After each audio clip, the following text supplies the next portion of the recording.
Ndo gwesigika totawana kutambula kibuga tawafeke bucha abasangibwa ku luguudo lwa Salama okumpi ne Makindi Senior Secondary School okulira na Pearline Primary School ngukirira ku Charles City batunda ennyama ennungi ng'ate eri fresh weetaaga ya mikolo weetaaga ya waka ogyetaaga luddawa era mu bipimo kikaaki bakubira essimu bajja gikutuusaako wonna w'ogyetaaze essaawa yonna okumanya ebisingawo kubira Tawfik Bucha ku nnamba eno ku 075 23-89-33 oba 0-774-75-85 Tawfik Bucha twewayo kuweereza essawa. Nkwaniriza nnyo ku Beg TV omulabi wa Beg TV tukwebaza webale okutuwagira webale okusubscribinga tubagamba omwongere okusubscribinga business esobole okutambula bulungi. Kakati no lunaku lwaleero tuline mukulu Fred Bamwine musajja aludde mu kintu NRM agiruddemu abaddeko Mobilizers abaddeko RDC ebintu bino abitegeera nnyo. Tugenda kubanga twogera ku nsonga ez'enjawulo ne mukulu Bamwine ezikwata ku ggwanga lyaffe Uganda omuli ebyobufuzi enkulaakulana n'ebirala byonna okutwaliza awamu. Mukulu Bamwine gw'okulira ba RDC bonna kati mu Uganda pulezidenti Museveni entebe yagikuwa buuza ku bantu baffe tuyoke tutandikiraawo. Njagala kutwala mukisa guno okusookera ddala kulamusa watu abana batuliza mwenna abali ku TV yaffe eno e Beg TV n'okwebaza management ya Beg TV okulaba nti esobodde kumpa mwaganya okuwayamu n'Abannayuganda. Amanya nze Bamwine Fred era nkola mu President's Office atwala ba RDC. Mu ngeri y'enjawulo njagala kwebaza Abannayuganda abasobodde okukola emirimu gy'enjawulo okulaba nti babeesa amaka gaabwe nga balina ekibakola ekibaleetere essente mu mpale n'emmere ku meeza.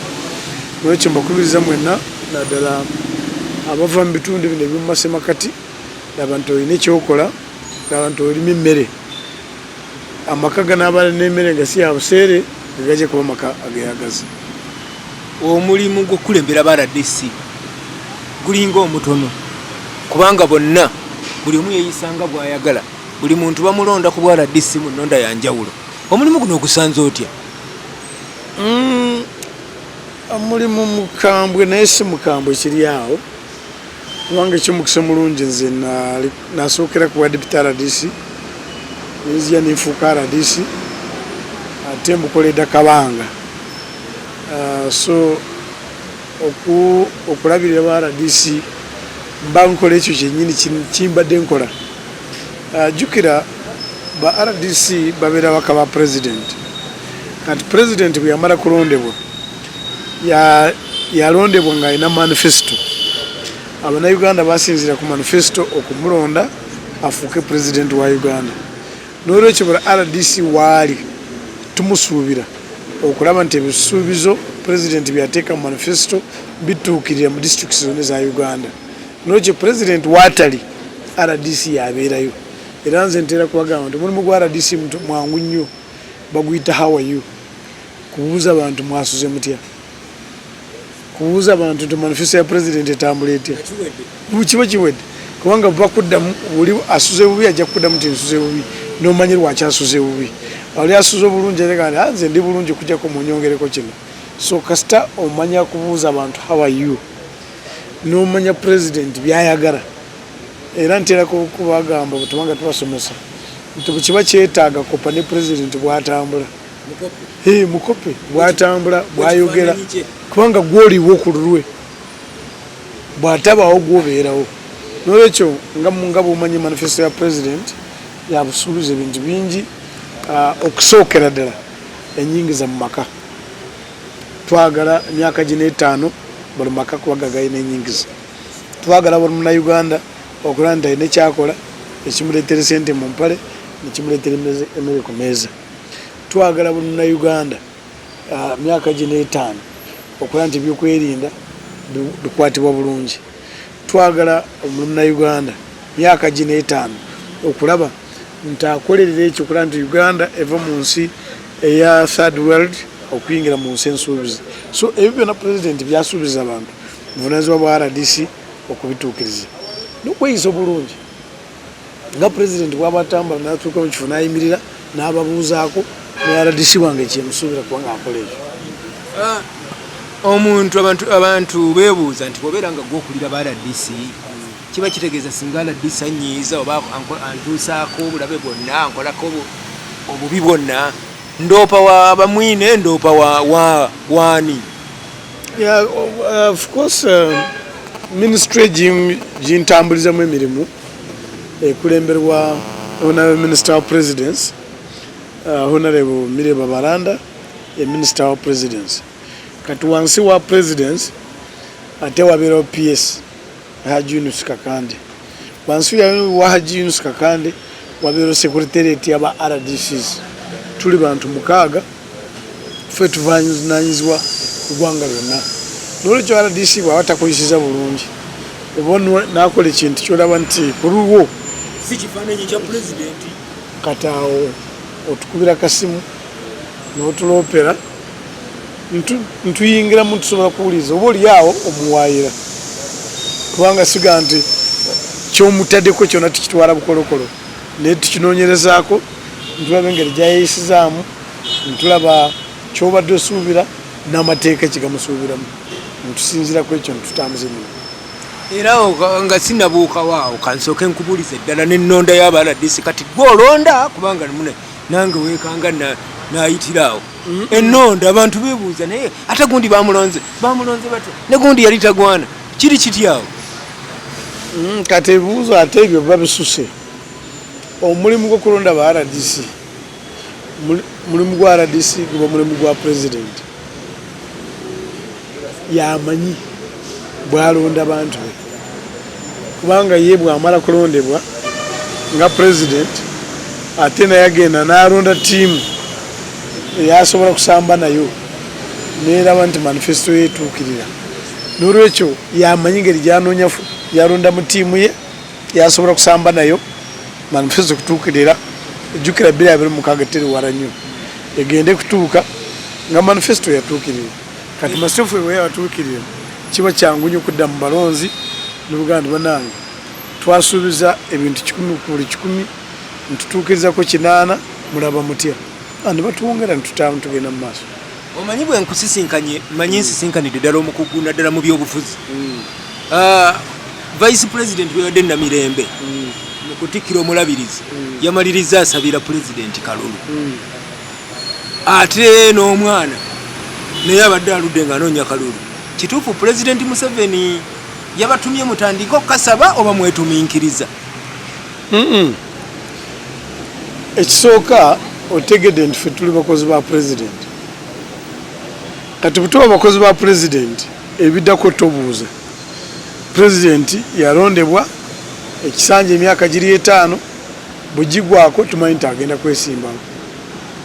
Kati ate tulinde emyaka 5 gisooke zigwe tusooke tutandike kusaba Kalulu. Akalulu tukasaba nga bwe tukola. Era kyovula twegendereza nnyo obutayonoona manifesto obutanyiiza abalonzi kubanga tulina ekitubasuubiramu ku nkomerero. Abavubuka ba Nuupu ku luno muno abayitako abasajja nga enkwata gye babakutte mu paalamenti babatadde mu 5 ebweru babatadde mu 5 ku luno muno amalako. Ekirungi kya President Museveni ne NRM si nsonga yakumalako. President Museveni ne NRM ensonga yaabwe yakugonjoola ebizibu by'Abannayuganda. Kati ffe Abannayuganda buli famire bwe tunaalaba nti efunye ennyingiza buli Munnayuganda bw'anaafuna ejjamba mu nsawo ffe ebyaffe tuba tubimaze. Kati ebyokumalako ekyo kintu kirala nnyo. Ffe ekikulu okulaba nti tugonjoola ebizibu ebirimu Abannayuganda bwe tunaamala kubigonjoola naffe awo tutandikira kumubuuza. Kati si lutalo ntulwanidde dda ffe omulimu gwaffe Omunnayuganda yasuza atya ali bulungi oba ali bubi. Bw'aba ali mubi ensonga yamusuza obintu tugitereeza naye nansanyuka naffe ekiseera bwe kituuka tujja kumutuukirira tugambe nange awo tulabiranga ddala. Si lutalo nti byakulwana byakumalako. Era ffe tuli sure nti enkola yaffe ey'okugenda ng'egonjoola ebizibu by'Abannayuganda yesobozesa NRM kutambula ebbanga lino lyonna n'okutuuka wano olwaleero. naye gwe olaba mukyalina kye mukyasobola okusuubiza bannayuganda mwabasuubiza bonna bagaggawale mubasuubiza emyoga mubasuubiza parish development model bagamba tebazirabako mmwe mwennyini ab'NRM ba RDC simanyi ba chairman muzeeriiridde kati bannayuganda mugenda bagamba kikulu kyova olaba tutambula ekiro n'emisana nga tutuuka mu bantu okubabuuza bitwatusuubiza babiraba oba tebanabiraba bwetusanga nti waliwo abatanabiraba buvunaanyizibwa bwaffe kubabuuza nti abanange sente z'emyoga eno lwaki tezatuukayo naye ekyomukisa omulungi emyoga yatuuka mu bantu ekyomukisa omulungi industrial hubs presidential industrial hubs zikolebwa okusomesa abaana ebyemikono nga tebalina kyebasasudde bwamaliriza myezi 6 nebamuwa certificate bwamaliriza ne bamuweereza tools ebyokukozesa ate ne bamukiriza okubeera ng'akolera wano wasomedde okutuusa bwali yetengerera n'afuna amaanyi so nolwekyo ebyo byonna byonna tubiyitamu tubimanyi nti ku nkomerero bye bijja kutuusa mu nsesuulize nolwekyo kuffe nga bwe twasuubiza obanga obwererekevu tubuliiwo era ne lwaleero wali program bagiyita parish development model oba oyo omusajja wamuwuliddeyo eyo guno gwe mulundi mu byafaayo bya Uganda gavumenti ya Uganda okutwala bank n'egituusa ku muluka nti sente ezo zigenze zibeere ku muluka bayina baagala kwewola sente zaabwe bazeewole naye zisigale ku muluka ebyo byonna tibyaliwo tibibangawo so nolwekyo ffe tusinziira mu bitukoledde abantu ntumanya nti ebyo byebijja kutuusa awo twagala kugenda. Gwe nga gavumenti gwe nga pulezidenti nkulabira mu kifaananyi kya pulezidenti munnayuganda gwe mwasuubiza gwe muzze musuubiza okuva mu myaka katugenda kuyingira myaka 4 gwolowooza munnayuganda kubye muzze mumusuubiza mwakamuwaako ebitundu nga bimeka bwobeera musomesa obubonero gaba bumeka ate ekirungi oli mukugu kati naye gwe simanyi woosibuka naye bwe tuba twogera ku nsonga za Uganda tuzogerako n'obwegendereza ate n'obumalirivu NRM yagenda kujja mu buyinza nga buli kyonna ekintu ekikozesebwa mu maka ebituyita essential commodities byonna byavanga Nairobi twagenda kujja mu buyinza nti bwewayagalanga ku mbagayo wabeerewo akacupa ka soda wateekwa kufunanga ebbaluwa ng'eva wa minisita w'ebyebbula ba minister of surprise in fact enaku ezo namulabako nga ndi buyiko yajja ng'alina ensonga yalina ensonga ziyalaga tumuyambeko bamuyita Moses Apiriga olwaleero simanyi bw'oba olina embaga wawoosaba olukusa okubeera ne soda ku mbagayo simanyi olwaleero bw'oba oyagala sukaali nti ogenda kusimba layini so ebisinga obungi tubituusiza kumpi ku bantu bw'olaba ennyumba z'amabaati ezaaliwo mu kiseera kye86 n'okutuusa neziriwo olwaleero tobala so nolwekyo tuli bamativu nti gavumenti ekoze era ffe bwetubanga tuwewa max 8 tukijjayo kati ate nze nga yasomako omwana bw'abeera mu kirasi n'afuna max 8 oyo mwana taba musiru n'olwekyo tusobodde kulaba nti ensonga z'abantu tuzikwatako neeze zitanaba kutuukibwako tutuganye buganyi zirudde okutuukibwako kubanga ennyingiza yaffe nfunda naye tulishuwa we are on course naye tukola ensobi tubeeteefuteefu kuwuliriza awo tukoze ensobi ntwetonda ate nitutereeza nitweyongera kugenda mu maaso nolwekyo lino ggwanga lyaffe bannayuganda era tujja kugenda mu maaso nga tukolagana na buli muntu yenna waliwo bannayuganda balina endowooza nti mmwe baba mwene mmwe musinze okuwabya jjajja mwe mulemesezza okugamba nti bannanga abavubuka ekintu kyammwe nammwe kiki mukwateemu mumugamba eno biri bulungi buli kimu kiwedde enguudo zonna zabotose mumugamba kiri bulungi kiri kiti eki ensonga eyo gyogerako ki no kyo mukisa mulungi abakola semateeka yaffe ya 95 bateekawo enkola nti buli myaka 5 Abannayuganda bajja kubuuzibwanga mulaba mutya gavumenti mulaba ani ayesimbyewo n'olwekyo kababeera abavubuka kababeera abasajja bakulu myaka 2026 buginaatuuka oyo alowooza oba yeewulira nti muli nti asobola naye kulaba nti ajja n'ateekawo ekyenjawulo waddembe okujja n'avuganya naye bw'avuganya ne batamuyitamu ate n'atayitamu ne batamulonda ate terufuuka lutalo ekyo kikindaba kyokka naye Uganda yateekawo enkola nti buli myaka 5 Abannayuganda bajja kubeebuuzangako anaaba nga ne balaba nti asaanidde bajja kumuwanga kalulu n'ayitamu era naffe oli bw'abajja naffe tuleeta waffe kati butuleeta waffe abalonzi abasinga obungi obasonga oyayitamu yafuuka pulezidenti wa Uganda nokyo ensonga z'obukulembeze mu Uganda ezisinga obungi semateeka yazaanukula kiri ku oyo gyali yenna okulaba nti abantu abakolera bulungi okulaba nti abantu abawa essuubi erisinga gavumenti eriwo bw'aba nga takikoze era gavumenti egyagenda mu maaso.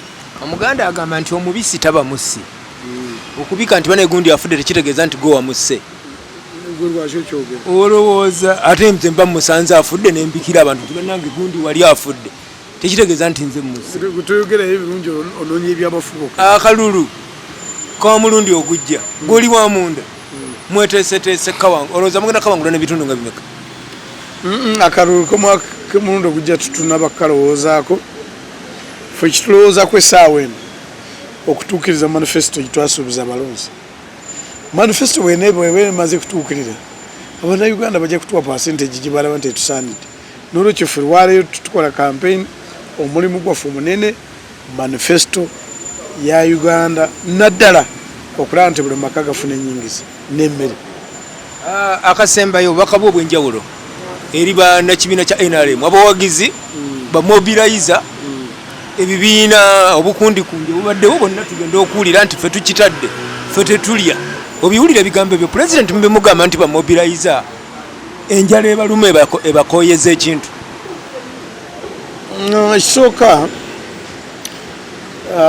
mu structure ya NRM tewali mu kifo kyabwa Mobilizer kyo tikiriimu secretariat ya NRM eriwali kyadonde manyindwa bulungi ekifo kyobwa Mobilizer tikiriimu maybe singa oyogedde abawagizi naye aba Mobilizer abo sibamanyi naye kankubuulire n'obugaba makaago tikisoboka okusanga mu maka nti abantu bonna boolina mu maka 100% nti banyumirwa ebyokola ojja kusangayo omu babiri nti naye taata waffe ono naye akadiye oba taata waffe ono okutuliisa ebijanjaalo nakyo ebyo bibaamu naye bwe bibaamu tikitegeeza nti amaka tegabaawo n'olwekyo bwaba waliyo abawagizi ba NRM abatali basanyufu ku lw'ensonga emu oba endala nabo tujja kubawuliriza ensonga zaabwe tuzigonjoole tutambule tugende mu maaso kubanga eno famire lyemu tetusuubirayo muntu waga nti nze nanyiize n'olwekyo kanjuze era tulibete ffe okuwuliriza oba oliawo waliwo awutatambudde bulungi ate oli alabyewo kati akulabudde n'agamba nti awo si walungi aba akwagaliza nze bwenkulaba mba ndabidde ddala pulezidenti era byenkubuuza mumanyi mbibuuza pulezidenti onobintuusizaayo kubanga bintu by'abantu be bagamba nti structure z'ekibiina nga n'ekitebe kyakyadondoko ekitwalidde mbu mwakiggala ne musalawo ne mukola ofiisi endala ekyambogo bonna okuba chairman beerosi wano abeenaalemu abeerosi 5 bonna mwabazingazingako kyaddondo yonna obuyinza ne mubutwala ekyambogo ewannamyalo okamanyiikaako kati ate abo batabisa ebintu aboogera bwe batyo ofiisi ziri 2 structure erunning ekibiina kya NRM eri kyaddondo Protestant ekulemberwa secretary general omukulu Todongo Richard ne banne era ne vice chairman Alhaji Kigongo watuula ate Kyambogo eyo office ya chairman wa NRM ebyo byanjawulo. Vice chairman atula ku Protein Kyadondo ne secretary general structure yonna. Office ya NRM chairman ate yeri Kyambogo. So office zanjawulo ziri bbiri. Omuntu wa bulijjo yawula atya emirimu egirina okukolebwa office ya chairman ya Kyambogo n'emirimu egirina okukolebwa secretariat? Nzaawuka kubanga bwe bakuwa obwa ssentebe obeera ssentebe nga ssentebe naye tikitegeeza nti gufuusa akakiiko. Akakiiko kabeera ne ssentebe, vice secretary n'abalala, naye gwe nga singa chairman olina ebyonga ebyotambuza. N'olwekyo emirimu etambulira Kyambogo eba etambuzibwa office ya chairman wa NRM. Era eyo mukyala Namyalo alimu the presidential advisor in charge of chairman's office. The office ya chairman ne office ya NRM report 10 Kyadondo ekulembera secretary general ne structure ye. Bamwine ebbanga lyamaze mu byobufuzi ate abisomye nnyo tosobola kumuwakanya. Buli ansa gyakuwe bantuufu. Njagala obubaka bwo obwenjawulo obusembayo nga tumaliriza programu eno. Obubaka bwange bwenjawulo ekisooka nafuna omukisa ali obu naali sisomye ninsoma, ali obu naali siri mukulembeze ndi mukulembeze, naye wadde ndi mukulembeze wadde nsomye seerabire gye nvudde. Kati njagala kusaba Bannayuganda ntulekere awo ensonga ya bwasemuyegayaavu. Tiwaliwo ekintu ekinnuma omuntu kuba simu ku radio oba ku TV n'agamba nti tulya kimu, naye ng'alina ekibanja oluusi alina n'ettaka oba asobola kweyanzika n'ekibanja naye n'asiiba ng'aleeze engalo ng'alinze okumuwa obuwi. Bannange mutandike kukola. Bayibuli egamba nti ate akolenga n'okulya taalyenga. Ekyokubiri y'ensonga y'Abannayuganda abeefuula ng'Abazungu. N'abanga atambula nebyakola yeefuula Muzungu. N'obwokola ki oli muddugavu tolufuuka Muzungu. N'olwekyo tulina obuvunaanyizibwa bumu okwagala ensi yaffe ya Uganda, okwagala ensi yaffe ya Africa ng'abaddugavu. Abazungu tuyinza kubakopa ntubireeta wano naye tusobola kufuuka Abazungu. N'olwekyo emize gy'Abazungu egitali mirungi ku baddugavu tugivumirire, era omuntu yenna aba agitambuza y'Abazungu tugivumirire gizeeyo. Abaddugavu tulina ennono yaffe, tulina bwe tutambuza ebintu byaffe, si kyabwenkanya okulaba nti Munnayuganda ayeetambuze ng'Omuzungu. Ekisembayo bannange abandaba Bannayuganda n'abampuliriza naddala abo abanyumirwa ebyobufuzi abakulembeze mulekere awo okuzimba obwanalukalala mu bawagizi bammwe, kubanga oyinza kukoleza oluyiira ne lukulema kuluzikiza. Kubanga olulimi lulinga Bayibuli egamba nti olulimi